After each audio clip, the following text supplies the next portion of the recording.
You've got 3 seconds to show me your proof of residency, or I'm calling You've got security. 3 seconds to show me your proof of residency, or I'm calling security. H.O.A Karen's voice cut across the quiet neighborhood like a whip.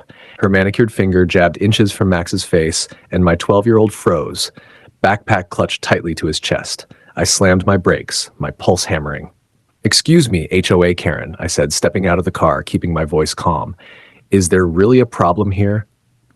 H.O.A Karen didn't blink. "I know every child in Oakridge Estates. This one doesn't belong."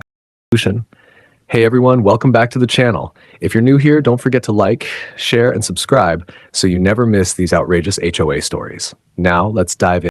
If you had proper ID, we wouldn't be having this conversation. I placed a hand on Max's shoulder. "Go wait in the car, buddy. The bus is coming. I'll handle this." H.O.A. Karen turned her gaze on me, her smirk sharp and smug. "I enforce the bylaws. Everyone must follow them. That includes using community facilities like this bus stop properly." "Mrs. Whitfield, H.O.A Karen, you're questioning a minor without parental consent. That's not just wrong, it's illegal. My son has every right to be here," I said, subtly showing my badge. Recognition flashed across her face. "Chief Thomas Reynolds," she stammered, eyes widening. I wasn't aware." I didn't let her finish. "Harassing a minor, H.O.A Karen, is illegal. Intimidation of a child is punishable under state law. I expect you to give a formal statement about this incident at the police station." The bus rolled up, and I motioned Max to get on. H.O.A Karen faltered, caught between authority and panic. Parents whispered and exchanged glances, clearly realizing that H.O.A Karen's intimidation had finally met its match. "You think a badge makes you special? This is my neighborhood, and I decide who belongs." H.O.A Karen barked, arms crossed, pacing the curb like she owned every inch of Oakridge Estates. Her gold HOA president pin gleamed in the morning sun as she glared at me. "I'm not here to argue about your authority, H.O.A Karen," I said evenly, keeping Max at a safe distance. "I'm here to make sure you don't harass a child or bend rules to suit your whims." H.O.A Karen scoffed. "Rules are rules. Everyone must comply with HOA regulations. You think your little move here exempts you from proper registration, proper ID, proper conduct? Think again." Her voice carried to nearby parents who had begun whispering. Some shook their heads. Others exchanged looks that said they'd seen this behavior before. H.O.A Karen had already built a reputation for crushing anyone who didn't bend to her standards. "I've lived here 3 weeks. I've received notices for mailbox height, window trim, recycling visibility, each one a violation only you seem to enforce, H.O.A Karen," I said firmly. "This stops now." She leaned in closer, whispering as if her intimidation could pierce steel.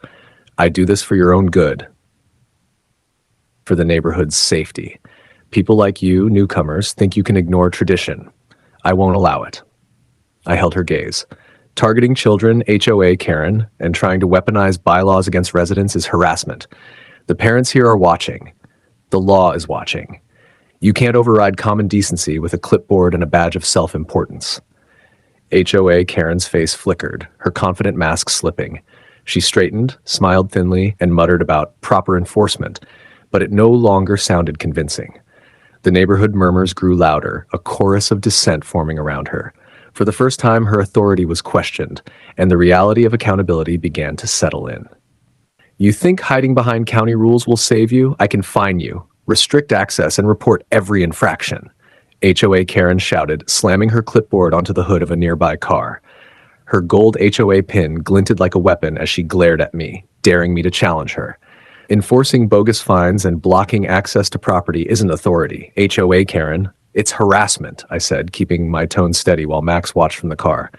"You can't threaten residents just because you enjoy feeling powerful." Her lips twisted. "I have every right to maintain standards. I decide who can access facilities, who uses the roads, who belongs. Everyone must comply. You've been warned multiple times, yet here you stand, defying me."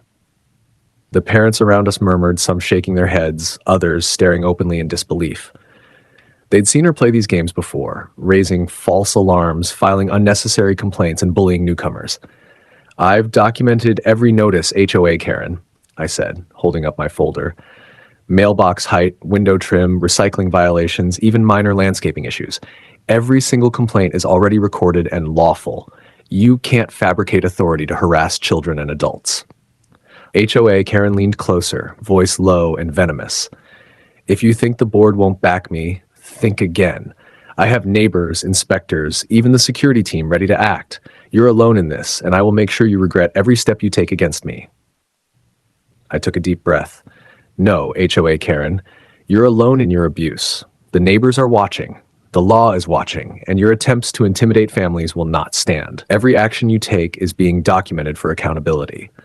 Her confident facade wavered. For the first time, HOA Karen realized that her performance of power was being questioned. Whispers turned into nods from residents. Evidence of her overreach and intimidation was stacking up, and the tide of authority was beginning to shift. The air was thick with tension as HOA Karen stormed down the street, clipboard clutched like a weapon. You think this neighborhood belongs to you? I have the board, the inspectors, and the law on my side, she barked. I stood firm, holding my folder of evidence. HOA Karen, your authority ends where the law begins. Every false fine, every intimidation tactic, every complaint you filed, documented, dated, and verifiable. This ends today. Her eyes flicked to the neighbors who had gathered silently behind me. The same neighbors who had endured her petty rules, false accusations, and daily harassment. Their stares were unwavering. HOA Karen's confident stance faltered as whispers of her overreach grew louder.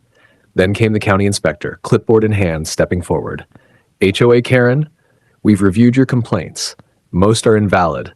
Your fines are reversed, and your authority to interfere with resident property has been suspended pending further review. Karen's face drained of color, her golden HOA pin now feeling more like a target than a badge of power. This isn't over, she hissed. Actually, HOA Karen, I said, voice steady, it is. You've been caught bullying residents, harassing minors, and abusing your position. The board has voted to remove you from all leadership roles, and a full review of your conduct is underway. Your reign ends here. The crowd erupted into applause. Neighbors stepped forward, thanking me for standing up, sharing their own stories, and finally reclaiming their community from HOA Karen's tyranny. She turned to leave, muttering threats that no one listened to anymore. As I locked the gate behind me that evening, peace finally settled over the neighborhood. HOA Karen's attempts at intimidation had crumbled. Justice, evidence, and community solidarity had prevailed. For the first time, the residents could live without fear, and their homes were truly their own. And tell me in the comments, have you ever dealt with an HOA Karen who thought she owned more than she did? Because around here, we don't just tell stories, we expose them.